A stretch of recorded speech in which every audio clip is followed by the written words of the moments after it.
E aí, seus clubistas, tudo bem com vocês? Aqui é Maurício, do Sem Clubismo FC, galera. Então, rapaziada, hoje temos mais um vídeo aqui no canal analisando os jogos do Campeonato Brasileiro. E mais uma vez, vamos analisar uma partida do Vasco. Agora vamos analisar Vasco versus Goiás. Mais um tropeço do Vasco no Campeonato Brasileiro. Mais um jogo que acabou deixando os torcedores muito preocupados com a atuação do time. O Vasco acabou empatando em 1-1 com o Goiás fora de casa, jogo que era obrigação a vitória e que o Vasco acabou cedendo o empate para a equipe goiana, que é a última colocada do Campeonato Brasileiro. Só para vocês terem ideia de como era um jogo totalmente ganhável para o Vasco, quase todos os times que vão jogar com o Goiás lá na Serrinha acabam vencendo os jogos, mas foi lá o Vasco e acabou apenas empatando com a equipe goiana. Já separei os melhores momentos dessa partida para nós assistirmos e analisarmos juntos. Vamos ver aonde errou o time do Vasco, aonde errou o Sapinto, pro Vasco acabar saindo apenas com o empate da Serrinha. Então já vai deixando o seu like aí embaixo, cara, que é muito importante o seu like para você me motivar a continuar trazendo vídeos todos os dias aqui no canal, sempre trazer vídeos de análise de jogos dos times do futebol carioca, dos times do futebol brasileiro no geral. Conto muito com o seu like, conto muito com o seu apoio de coração, irmão. Também já aproveita e me segue no Instagram que tá aparecendo aqui na tela, @malfrãofc, porque é lá pelo Instagram que a gente pode ter um contato mais direto. É lá pelo Instagram que a gente consegue conversar de verdade, porque aqui pelo YouTube é bem difícil de conseguir responder todos vocês. Fechou? E agora sim, bora analisar Vasco versus Goiás. Meu Deus do céu, cara. Ai, torcedor do Vasco não tem paz um dia sequer. Um dia. Aí, galera, Goiás versus Vasco, Vasco versus Goiás, jogo na Serrinha. Jogo que o Goiás começou com a melhor chance, né? Aos 12 minutos, contra-ataque do Goiás. Bola bem batida ali, o Fernando Miguel fez a defesa em 2 tempos. Quase que acabava entregando, né? Mas conseguiu ser ágil para pegar a bola. E aí o gol do Vasco aos 16 do primeiro tempo. Bela cobrança de escanteio do Léo Gil. Pro Léo Matos, que escorou muito bem ali no primeiro pau. Cabeçada perfeita. É um fundamento que o jogador executa bem. Léo Matos é um jogador alto que cabeceia bem, o que é importante, né, para todos os times. Fazia muito tempo que o Vasco não conseguia fazer gols de cabeça, ainda mais em cobranças de escanteio, bolas paradas. E agora com a cobrança do Léo Gil, que é um jogador que chegou, que bate bem na bola, e com a cabeçada do Léo Matos, o Vasco conseguiu fazer. Aí uma chance perdida pelo Ribamar. Dava para ele ter feito algo muito melhor. Se fosse um atacante com mais qualidade, teria dado um corte fácil ali no zagueiro e feito o gol, mas era o Ribamar. Aí uma boa defesa do Fernando Miguel aos 25 e o Fernandão perdendo uma grande chance de gol do Goiás. Cara a cara, o maluco encheu o pé. Era uma competição para ver quem era o pior centroavante ontem no jogo, Fernandão ou Ribamar. Aí o Fernandão fez uma boa jogada, tocou a bola pro Queco e o Queco, meu Deus do céu, né? Perdeu mais um gol cara a cara. Dá pra ver que mesmo o Goiás sendo um time fraco, um time que é o último colocado, que quase não consegue criar chances de gol contra ninguém, contra o Vasco estava conseguindo, porque o sistema defensivo tá bem frágil, tá bem fragilizado. No segundo tempo, o Goiás adiantou suas linhas, começou a jogar mais no campo do Vasco. O Vasco já não tinha mais o controle do meio de campo, já não conseguia mais trocar passes, e o Goiás foi chegando até que fez o gol. Infelicidade total, né? Quando o time tá em uma fase, tudo dá errado. A bola pega no pé do Andrei, sobra pro Fernandão e depois acaba sobrando ali pro Shailon. Olha lá. A bola teve tudo para não entrar, mas como a fase do Vasco é péssima, acabou entrando. Se o time tivesse ganhando, tivesse em boa fase, nunca que esse gol teria entrado. Teria ido pra fora, o goleiro teria pegado. Mas é assim, irmão. E o Goiás continuou na pressão aí já aos 41, depois que o jogo ficou sem os dois times terem chances de gol, com um jogo bem parado, bem picotado. E aí a última chance do Vasco, olha o que o Ribamar fez, cara. Meu Deus do céu, é inaceitável ver um jogador desse jogando no Vasco.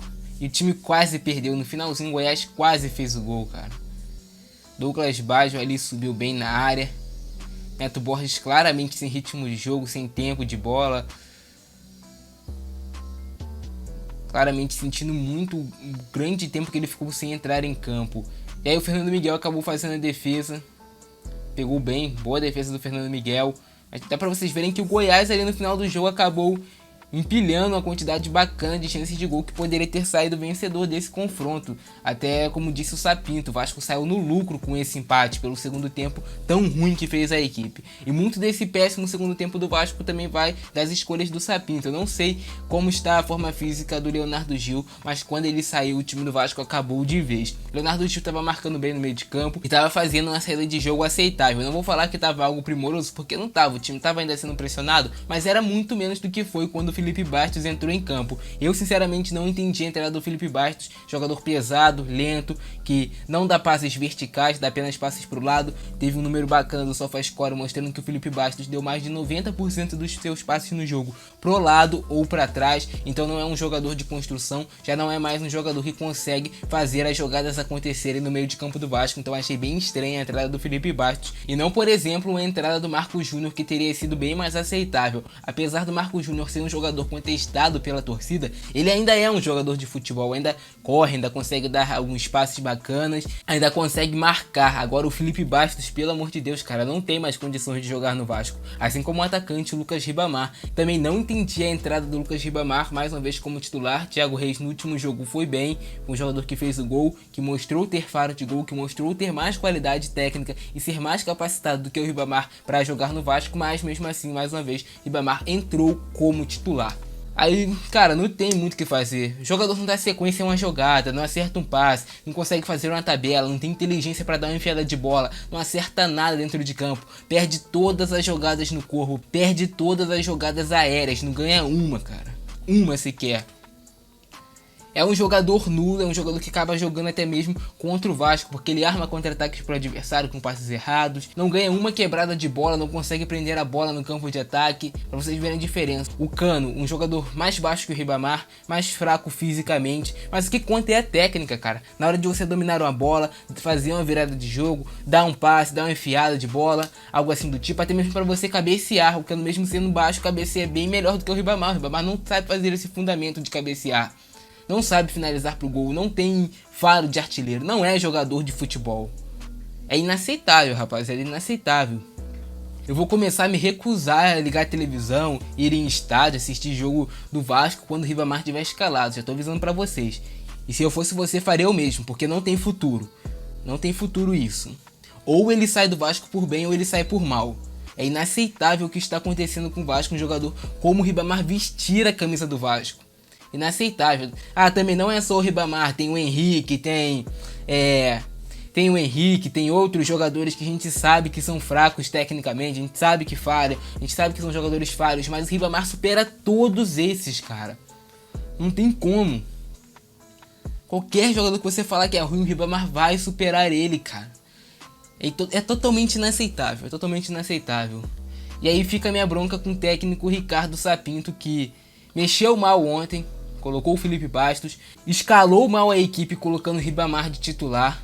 E quando o Thales Magno saiu, o time do Vasco ali também teve uma queda bem grande de produção. Porque o que acontecia? O Thales Magno alternava de posição durante o jogo. Ora ele jogava na do Carlinhos, o Carlinhos ia jogar mais à frente. O Vasco estava com movimentação bem legal na fase ofensiva. Os jogadores estavam se movimentando, estavam criando opções de jogo, estavam conseguindo tocar a bola no campo de ataque. E quando o Thales Magno saiu para a entrada do Guilherme Parede, o Guilherme Parede é um jogador mais posicional, joga apenas aberto pelo lado direito. Não é, por exemplo, um Thales Magno que pode jogar como meia centralizado, pode jogar pela esquerda, pode jogar pela direita. Não, o Guilherme Parede é mais posicional, joga apenas pelo lado direito. Então o Vasco caiu bastante de produção também com a entrada do Guilherme Parede. São jogadores com características diferentes. O Vasco não tem outro jogador com a característica do Thales Magno no seu elenco. Então a situação do Vasco tá pra vocês verem que é bem complicada. Nem contra o último colocado, nem contra o Goiás conseguiu fazer uma boa atuação. O Vasco até saiu mesmo no lucro com esse empate, porque poderia ter saído facilmente com a derrota. São erros pequenos, erros básicos, que acabam sendo crucial.